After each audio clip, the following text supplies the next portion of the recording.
بسم الله الرحمن الرحیم. الحمد لله و الصلاة و السلام علی رسول الله صلی الله علیه و سلم و علی آله و صحبه اجمعین. السلام علیکم و رحمت الله و برکاته. درس 21 شروع میکنیم ان شاء الله. کلید هشتم است که نتایج توحید در آخرت است. ما شما اول معرفی اهل توحید بود که اونا را خواندیم، با صفات اهل توحید بود یا صفات موحدین، و سومش قصه های موحدین بود، و چهارمش نتایج توحید در دنیا بود که در درس قبلی خواندیم، و در درس امروز ما نتایج توحید در آخرت است. نتایج توحید در آخرت است.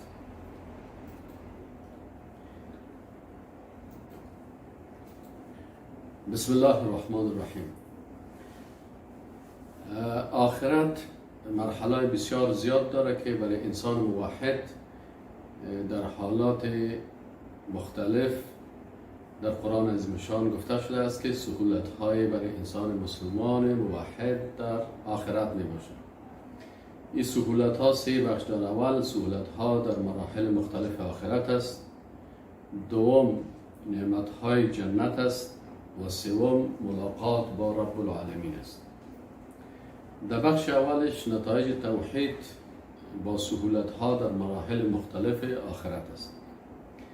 در آخرت طبعا سختی ها و مشکلات از سکرات الموت شروع میشه تا به آخری مرحله که جنت و دوزخ است. بسیار حالات سخت می باشه، ولی الله متعال امی سختی ها را برای انسان هایی که واقعا به عقیده توحید می باشند برای از اینا سختی ها را آسان میکنه. اولیش آسان شدن سکرات الموت است برای مؤمن موحد. وقتی یک انسان مسلمان موحد وقت مرگش میآید، در وقت سکرات الموت یا جان کندن می باشند، الله متعال در سوره فصلت آیت 30 میگه که ان الذين قالوا ربنا الله، یقینا کسانی که گفتند که رب ما الله هست، ثم استقاموا، باز در اینمی استقامت کردن. علما مفسرین میگن که استقامت چی معنی؟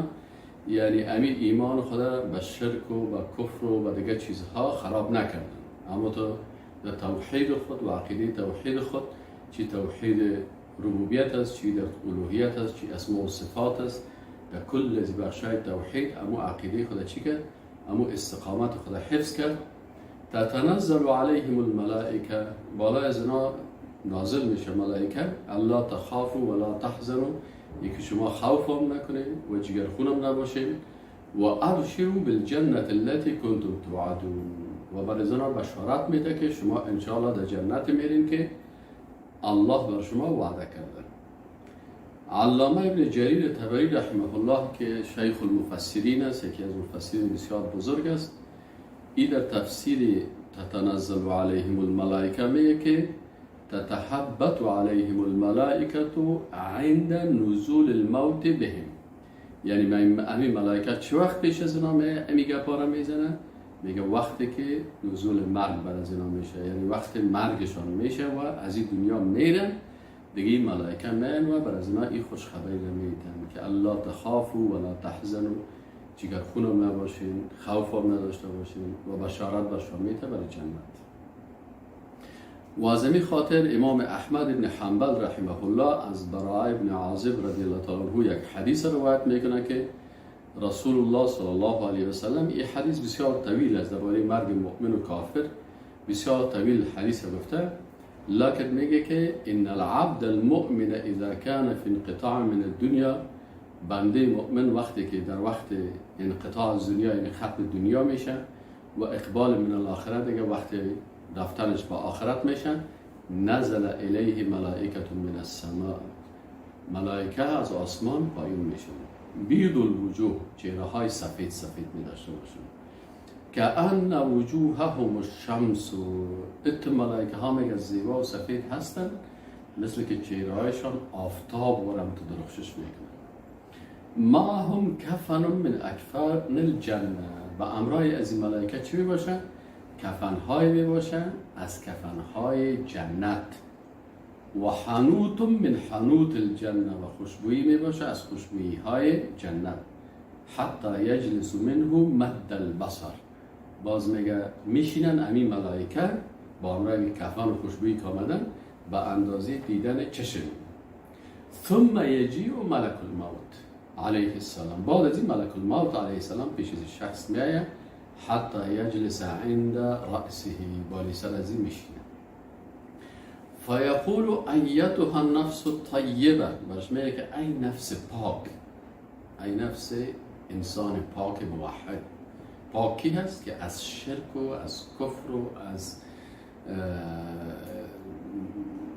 نفاق و از ارتداد و از این چیزها پاک باشه.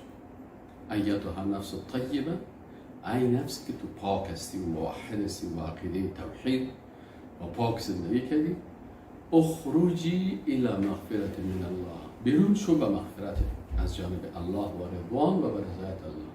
یعنی الله هم تو رو مغفرت کرده و امر رضایت الله است.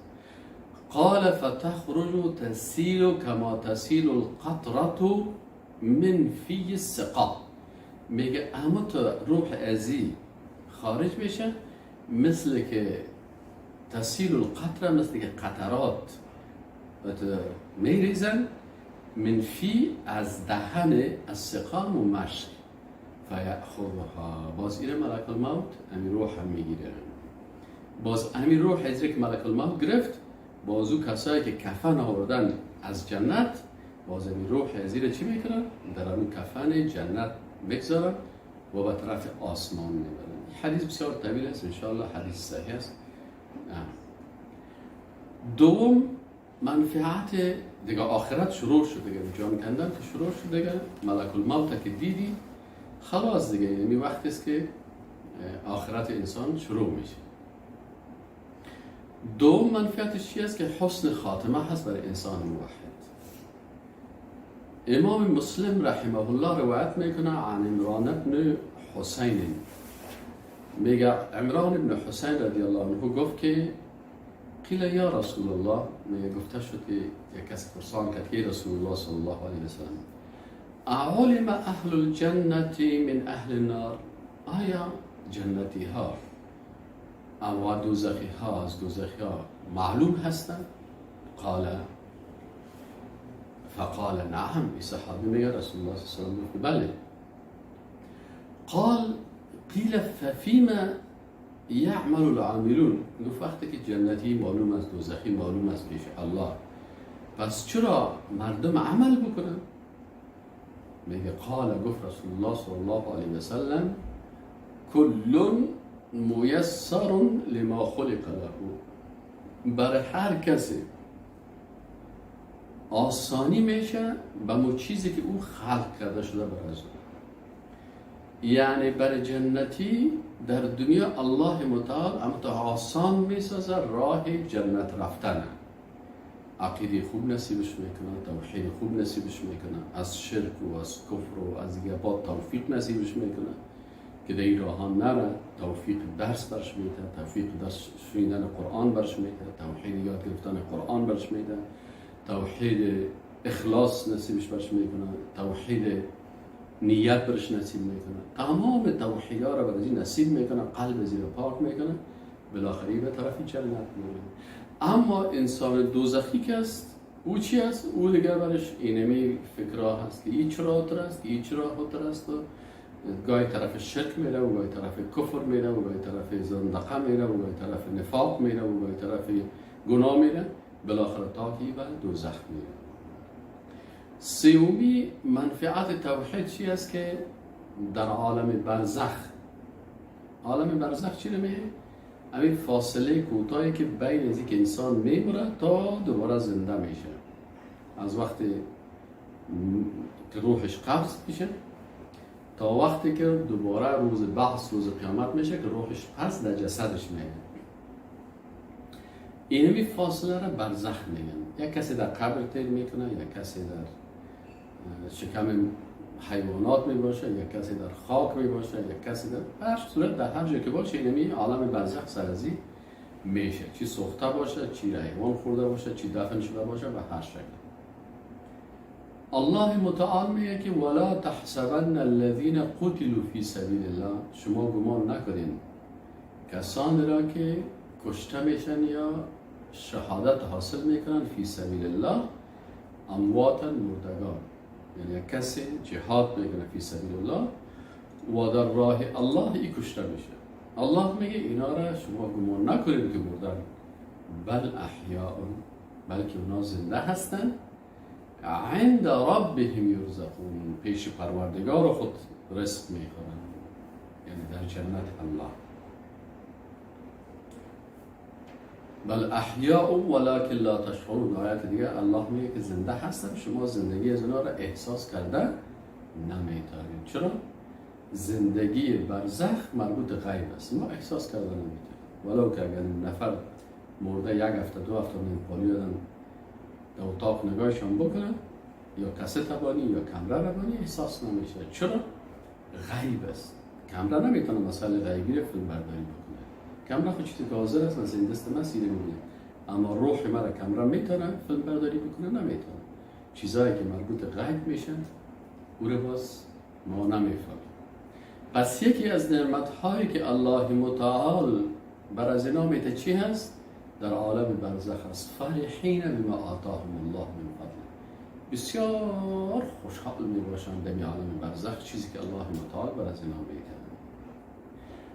و در حدیث شریف رسول الله صلی الله علیه و سلم چی میگن؟ میگن نسمت المؤمن طائر یعلق فی شجر الجنه، میگن این مسلمان که هست روح مؤمن که هست مثل یک پرنده می باشه که در درخت از درختهای جنت آویزان می باشه. سبحان الله. این الله متعال برای انسانهای مؤمن موحد نصیب میکنه. چهارم منفعت توحید، نتیجه توحید چی هست؟ در میدان حشر است. در میدان حشر 7 طایفه مردم هستن که اینا در زیر سایه عرش الله مثل مهمان ها می باشن. روز قیامت که است چی است؟ 50,000 سال دنیا است. 50,000 سال. فی یوم کان مقداره 50,000 سنة مما تعدون. خب یک روز است، لکن الله متعال میگه که امی یک روز قیامت اندازهش مثل 50,000 سال شما هست. شما که حساب میکنید. اینال دمی روز رسول الله صلی الله علیه و سلم میگه 7 یظلهم الله تعالی فی ظله یوم لا ظل الا ظله. اینمی صفات بر 7 طایفه مردم که هستن، اینا کی هستن؟ اینا موحدینی هستن که در بالوی توحید این صفات دیگر هم دارن. دیگهش پنجمی منفعتش چی هست؟ نتیجه توحید در آخرت چی هست؟ که سبب رضایت الهی و ستر گناهان در حساب میشن. مثلا وقتی یک انسان مؤمن موحد در روز حشر استاد میشن، عبدالله ابن عمر رضی الله عنهما میگه، حدیث صحیح البخاری هست، میگه سمعت رسول الله صلی الله علیه و سلم، میگه من از رسول الله صلی الله علیه و سلم شنیدم که میگفت ان الله یدنی المؤمن، الله متعال به بنده خود در روز محشر نزدیک میشه، فیضع علیه کنفه، الله متعال هیر زیر سایه رحمت خود میگه و یستره الى ستر میکنه. فیقول برازی بنده خود میگه اتعرف ذنب کذا، اولو گناه را که در فلانی وقت کردی به یادت است؟ اتعرف ذنب کذا، اولو گناه دیگه را که فلانی جای کردی به یادت است؟ فیقول نعم ای رب، این بنده میگه که به یادم است. حتی اذا قرره بذنوبه، تا که خوب الله از اقرار میگیره در تمام گناهایش. ورأى في نفسه انه هلك، امی انسان مؤمن موحد حال خب بین خود و بین الله هست، این الله در زیر سایه رحمت خود گرفته هست و کسی را دیده نمیتونه، گپ از این نفر کسی دیگه نمیشناسه، این بین الله و بین این بنده هست. این شخص فکر میکنه که والله ما هلاک شدم. قال الله متعال میگه سترتها علیک فی الدنیا، ای بنده من امی گناه های تو را در دنیا ستر کردم، و انا اغفرها لک اليوم، آن هم برات مغفرت میکنم. فیعطا کتاب حسناته، برش کتاب حسناتش داده میشه.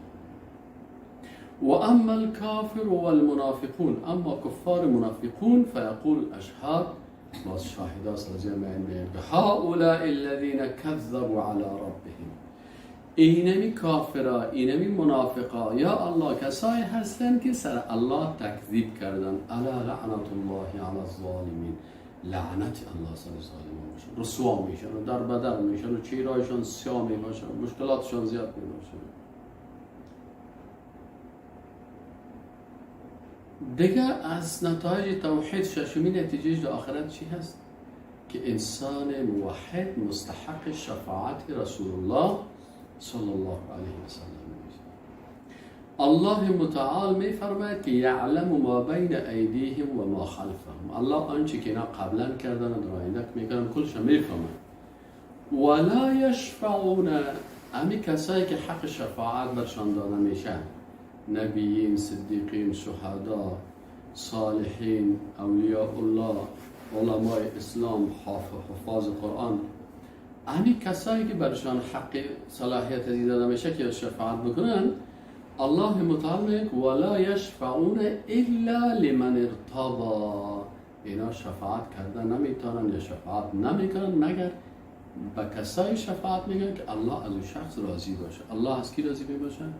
از بنده‌ای که با عقیده توحید او دنیا را ترک کرده باشه.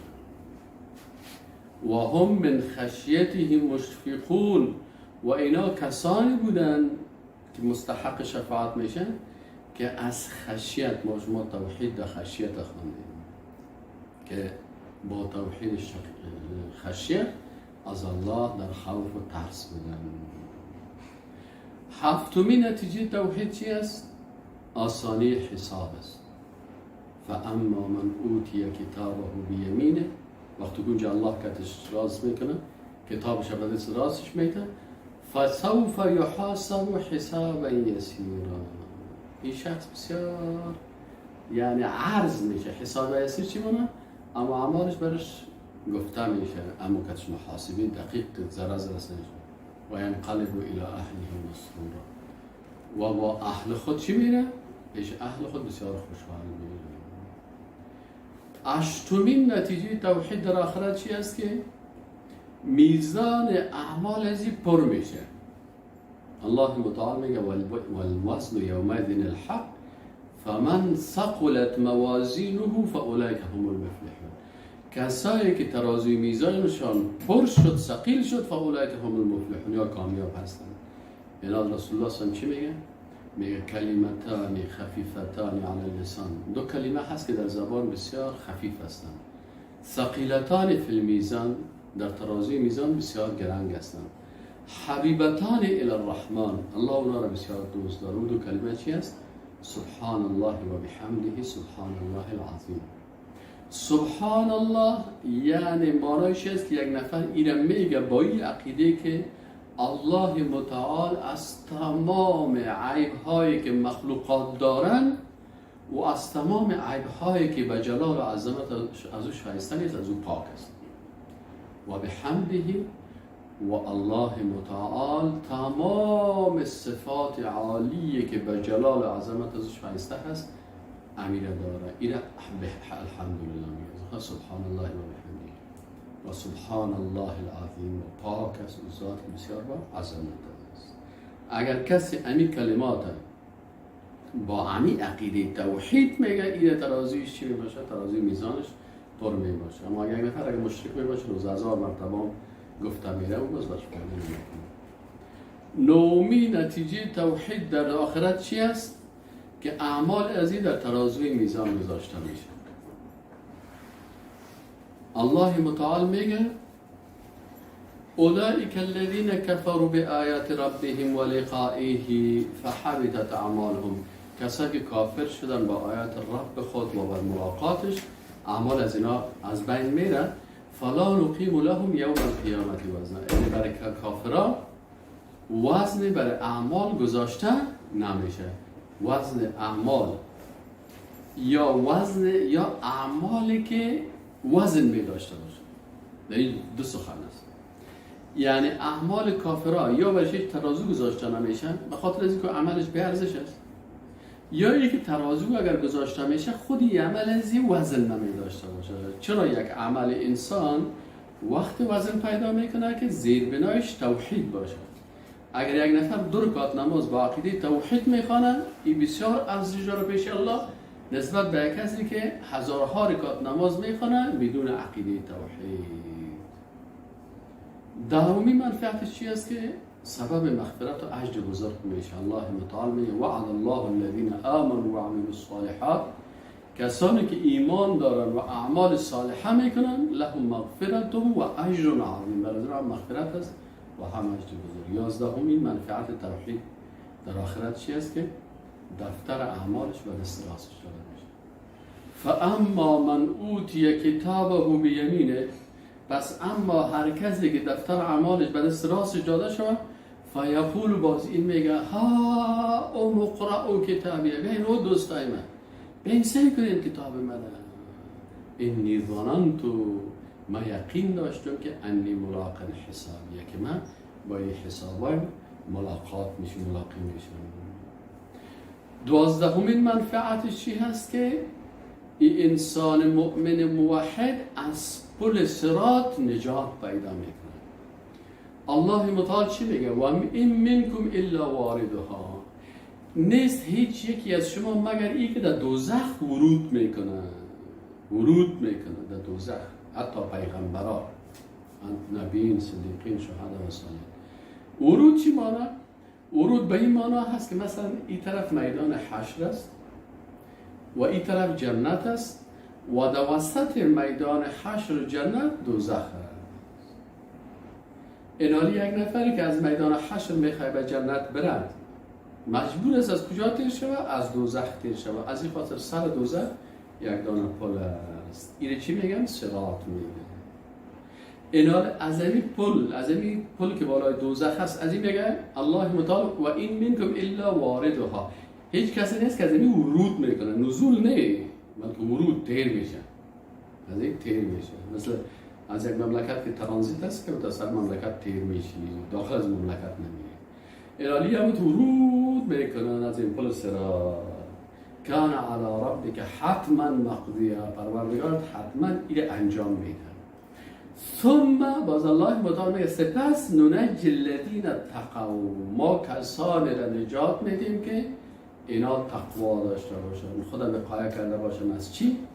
از شرک، از کفر، از نفاق، از ارتداد، از کبائر، گناه ها، از این چیزا. الله متعال میگه و نذر الظالمین فیها جثیا، اما ظالمان را در اینجا مدت بسیار دوامدار میمانه. یعنی هر کس نظر به گناه خود از پل صراط تیر میشه. بعضی کساست بسیار ساده تیر میشه، بعضی کساست که حتی سالهای سال در پل میمانه و سقوط میکنه، باز میخیزه. 13مین منفعت توحید چی هست که سبب نجات از دوزخ میشه؟ عن ابی سعید الخدری، امام بخاری رضی روایت میکنه که عن النبی صلی الله علیه و سلم قال يدخل اهل الجنة الجنة، اهل جنت داخل جنت میشن و اهل النار النار، و دوزخی و دوزخ داخل میشن. ثم یقول الله تعالی، باز الله متعال میگه که اخرجوا من كان في قلبه مثقال حبة من خردل من ایمان، اگر به اندازه مثقال ذره یک خردل هم از ایمان باشه این از این دوزخ خارج کنیم. بنابراین اگر انسان بسیار کم عقیده توحید هم داشته باشه بالاخره سبب چی میشه؟ ولو که به خاطر گناه های خود داخل دوزخ رفته باشه الله بالاخره از دوزخ خارج میکنه، نه به دوزخ میمونه. 14مین منفعت چی است؟ رفتن به جنت میشه. والذین آمنوا و عملوا الصالحات سندخلهم جنات تجری من تحت الانهار خالدین فیها ابدا وعد الله حقا و من اصدق من الله قیلا. بخش و رسول الله صلی چی میگه؟ من مات و هو یعلم انه لا اله الا الله دخل الجنه. میگه هر کسی که بمیره و او علم داشته باشه که نیست هیچ کسی مستحق از که ذاتش عبادت شود و شریعتش اطاعت شود و غیر از الله، دخل الجنه، یعنی انسان داخل جنت میشه. بخش دو مستحق شدن جنت با نعمت‌های است. در قرآن عظیم شان گفته که انسان‌های مؤمن باز مستحق چی میشن؟ نعمت‌های جنت میشن. و سارعوا الی مغفرة من ربکم و جنت عرضها السماوات والارض. شما سرعت کنید به مغفرت پروردگارتان و جنتی که عرض ازی به اندازه آسمان ها و زمین است، اعدت للمتقین. برای کی آماده شده؟ برای متقین. نعمت های جنت چی هست؟ قصرهای جنت است. الله متعال میگه لهم غرف من فوقها غرف مبنیه. اینجا میگه قصر هاست، بالای قصر ها قصرهای دیگه است. تجری من تحت الانهار که از زیر از او جویبارها روان است. دیگر جنت چی هست که مثل جنت التي وعد المتقون، این جنتی که برای انسان های با تقوا وعده شده، فیها انهار من ماء غیر آسن، 4 جوی داره، از آب هست که بسیار امتزلال است. و انهار من لبن، جوی های دیگه هست از شیر، لم یتغیر طعمه، که مزهش تغییر نکرده. و انهار من خمر، و جوی های از شراب پاک است که لذت للشاربین، که لذت میده برای کسایی که می نوشن. و انهار من عسل مصفى، و جوی های از عسل صاف خالی است. و لهم فیها من کل الثمرات و مغفرة من ربهم، از تمام ثمرات و مغفرت. و رسول الله صلی الله علیه و سلم که در جنت فیما لا عین رأت، ات نعمت هایست که چشم رو ندیده، ولا اذن سمعت، ات نعمت های هست در جنت گوش هیچ نشنیده، و حتی میگه در قلب تو خطور نکرده که ات نعمت ها هم باشه. ات نعمت های الله متعال در جنت و موحدین وعده کرده. دیگر لباس های جنت از الله متعال میگه یحلون فیها من اساور من ذهب و یلبسون ثیابا خضرا من سندس و استبرق. بر از اینا لباس های از سبز رنگی که از ابریشم نرم و از ابریشم دبل است. متکئین فیها علی الارائک، بالای کوچ ها تخت ها تکیه کردن. نعم الثواب و حسنت مرتفقا. ظروف جنت که هست بصحاف من ذهب و اکواب و فیها ما تشتهی الانفس و تلذ الاعین. میوه های جنت است. لکم فیها فاکهة کثیرة مما تأکلون، فیها فاکهة و نخل و رمان. دیگر یدعون فیها بكل فاکهة آمنین، هر میوه را که میخورن برشان گفته میشه که در امانت باشین. فیها خیرات حسان، فیها قاصرات الطرف. خدمتگارای جنت یطوف علیهم ولدان مخلدون باکواب و باباریق و کأس من معین. این نعمت های جنت است. و آخری و سومی نعمت بزرگی که الله متعال برای مؤمنین موحدین در آخرت نصیب میکنه و چی هست؟ که از او بسیار دیگه از او که با مزه ترین و با لذت ترین نعمت نیست، و دیدن رب ذوالجلال است. الله متعال میگه وجوه یومئذ ناظره، در روز قیامت روزها روحهایی میباشد که ناظرتون بسیار بشاش و شاداب میباشد. الی ربها ناظره، به طرف پروردگار خود نظر میکنن. و رسول الله صلی الله علیه و سلم در حدیث صحیح بخاری هست که میگه رسول الله صلی الله علیه و سلم که انکم سترون ربکم کما ترون هذا القمر. جریده داتون میگه که ما پیش از رسول شش تا به طرف مهتاب شب 14 دید. دیگه رسول الله صلی الله علیه و سلم گفت که انکم سترون ربکم، شما ربتان میبینید کما ترون هذا القمر، امی قسمه که شما امی مهتاب میبینید. دیگه ما شما کیفیتش نمیفهمیم، مربوط به غیب است. لكن الله متعال او وقت بر چشمای مؤمنین موحد اوت قوت یعنی که رب ذوالجلال میبینن و از دیدن از او بسیار لذت میبرن. که الله متعال بر ما و شما عقیده توحید در دنیا نصیب بکنه و با مرگ با عقیده توحید بمیریم و این نعمت ها را الله متعال نصیب ما و شما بکنه. و السلام علیکم و رحمت الله و برکاته.